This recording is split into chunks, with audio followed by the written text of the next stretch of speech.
North Korea has rejected any notion of reconciling with its southern neighbor.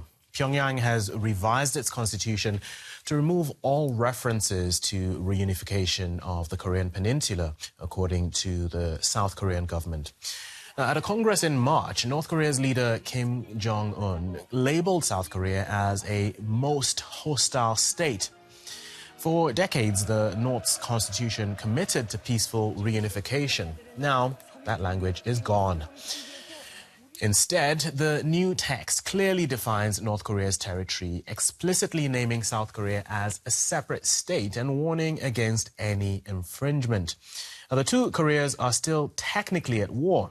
The North has so far ignored calls for talks from the South. Let's bring in Rachel Minyoung Lee, a North Korea expert, and she's a senior fellow at the Washington-based think tank Stimson Center. Rachel, it's good to have you with us. What can we learn from North Korea removing reunification from its constitution? Well, I think the Constitution makes it clear. It confirms Kim Jong-un's two Koreas policy, which he first announced in December 2023 and has publicly repeated and reaffirmed since then, and the Constitution basically reaffirms that.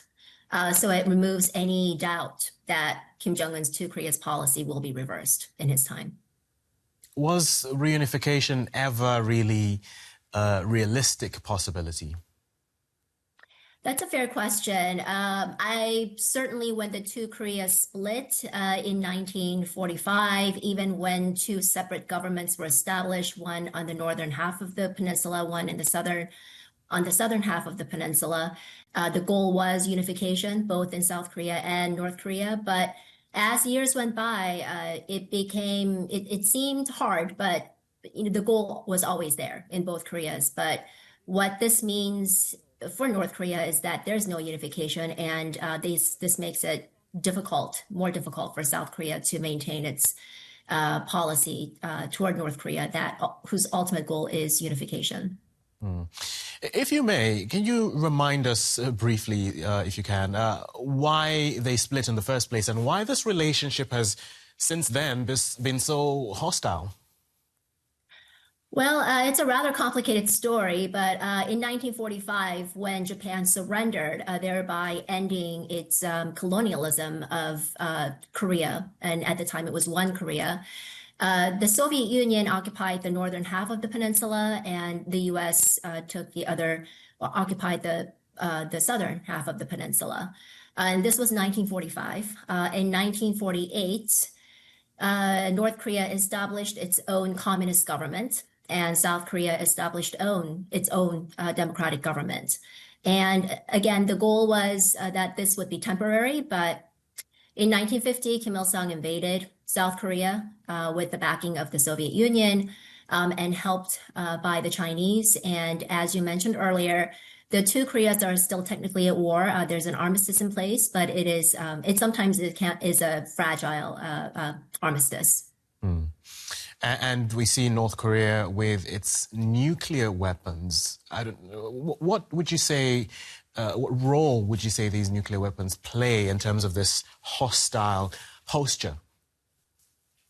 Well, nuclear weapons obviously point at South Korea, at other regional countries, including Japan. Of course, you have U.S. forces in the region. And I think we can all agree that one less nuclear weapon in the world is a good thing for all of the world. So at the heart of diplomacy between the United States and North Korea, North Korea's denuclearization was always there. It was always a centerpiece of that diplomacy, and also for the two Koreas. And recently, North Korea's rhetoric on South Korea has become harsher, with Kim Jong-un publicly threatening to use nuclear weapons against South Korea if it feels threatened.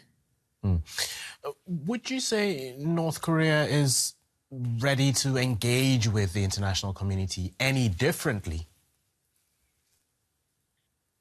I think we are seeing North Korea stepping up efforts to engage certain countries in the world. I don't think it is ready to engage the United States based on the latest comments from Kim Jong Un himself. I don't think that North Korea is quite ready to engage Western Europe, in fact.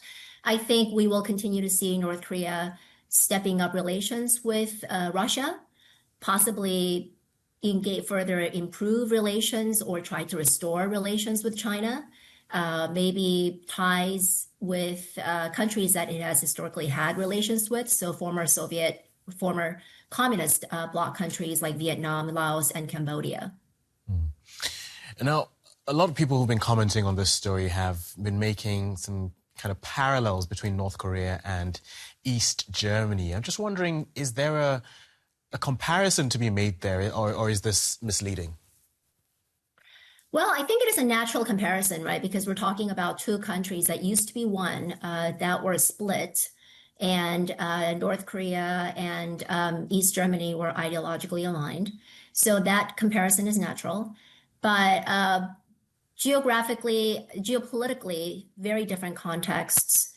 And clearly, East Germany, German unification took place, right? Decades ago, and we continue to see the two Koreas remaining in the split situation, and it does not appear as though that will be resolved anytime soon, and it'll become more and more difficult as years go by. And so, what do you think we should be watching out for next, in terms of signs of escalation or any change?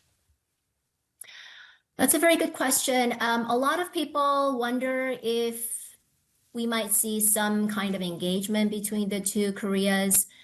I don't like to say never. So it is possible that sometime in the future, North Korea may want to engage in South Korea, especially if it sees economic benefits to be had by improving relations with the South. But for the foreseeable future, I don't see any prospects for engagement between the two Koreas. In terms of tensions, a lot of this depends on North Korea's domestic situation, what else is going on externally. Kim Jong Un can escalate tensions, anytime he wants, really. And certainly the northern limit line, which is in the Yellow Sea, it's basically the inter-Korean maritime border. That's always been a flashpoint, and that is definitely an area that we should look out for. Okay. Rachel Minyoung Lee, thank you very much for speaking to us. Thank you.